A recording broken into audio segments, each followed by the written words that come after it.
Bonjour tout le monde, vous êtes avec Jonathan Wizard, vous faites de la détection de métaux. Alors peu importe le détecteur, un jour ou l'autre, si vous allez à la plage, vous avez besoin d'une pelle à sable. Alors voici deux petits trucs simples et peu coûteux de vous procurer une pelle à sable. Pour débuter, alors voici ce que je me suis procuré. Vous voyez le prix et à quel endroit je l'ai acheté. J'ai acheté ce petit contenant chez Dollarama à Victoriaville, dans la section cuisine pour me trouver ce petit objet. Et je suis allé à la quincaillerie, comme vous pouvez voir. J'ai une poignée ici d'armoire. Et préalablement, comme vous pouvez voir, j'ai fait deux petits points noirs ici. Tout ce qu'il me reste à faire pour faire une pelle à sable très peu coûteuse, en faisant deux petits trous avec la perceuse. J'ai percé deux petits trous avec la perceuse ici, en haut, en bas. À cette heure, je vais installer des petits boulons à poêle. Mais vu que les petits boulons sont un petit peu trop longs, ce que j'ai fait, je prends aussi des petits tarots. Je vais mettre tout d'abord un tarot à la base de la petite vis ici. Je vais l'amener complètement en haut ici. Et comme vous pouvez voir à présent, ici, ça dépasse. J'ai mis tout d'abord à l'intérieur, comme vous voyez, ici. Je ne sais pas si le focus se fait adéquatement. Et à présent, ici, je vais mettre un petit tarot par-dessus pour diminuer un peu la longueur de la vis. Et pour terminer, je vais tout simplement ajuster ma poignée avec la vis.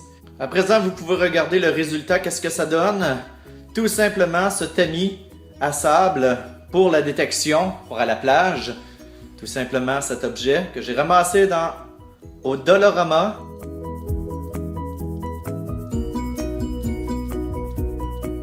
Le gobelet ici, Dollarama, 3 $. 3. La poignée, 4 $ et les écrous, 3 $. Ce qui fait, totalise seulement 10 $ pour ce petit scoop à plage si vous avez des moyens restreints comme les miens.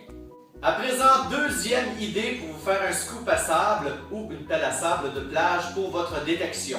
Idée numéro 2, j'ai acheté cet objet que vous voyez entre les mains, comme ça, sans aucune modification présentement. Alors ça, c'est un objet qui s'appelle tout simplement un écueil à mouler à acier. J'ai acheté cet objet à la coopérative de Victoriaville, dans la section où on achète du matériel pour animaux à la ferme.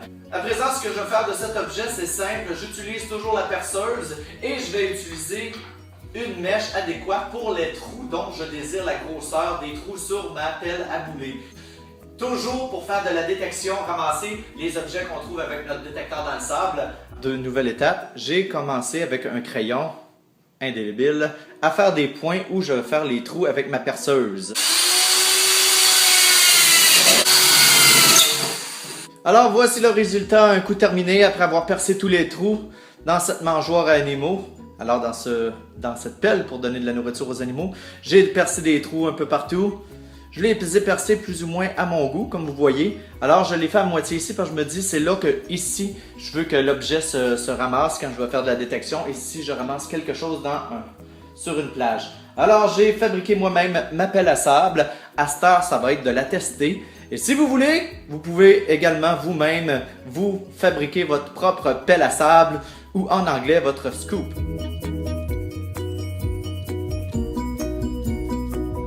La première pelle à scoop, ici, pelle à sable pour aller à la détection à la plage, ça m'a coûté environ 3 $ pour le contenant, chez Dollarama, 3 $. Et pour la poignée, 3,78 $. Et pour les boulons et les écrous, 2,68 $. Un petit scoop à 10 $, c'est très très bien. Et c'est pour ceux qui ont des budgets restreints, bien sûr. C'est l'idéal, c'est d'avoir la vraie pelle à sable pour faire de la détection, mais il faut toujours apprendre à se débrouiller avec les moyens du bord. La première pelle à sable que je me suis fabriquée ici, pour plus ou moins 10 $.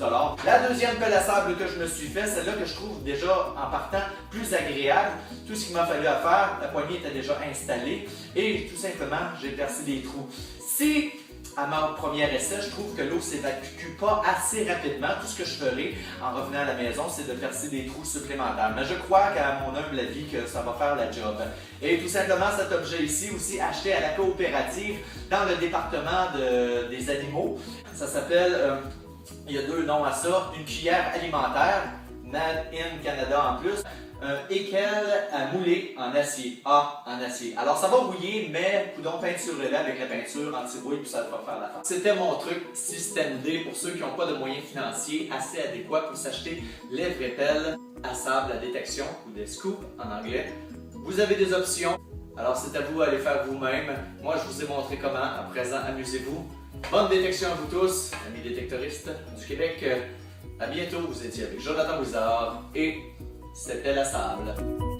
Et toi, abonne-toi à ma chaîne YouTube, c'est gratuit.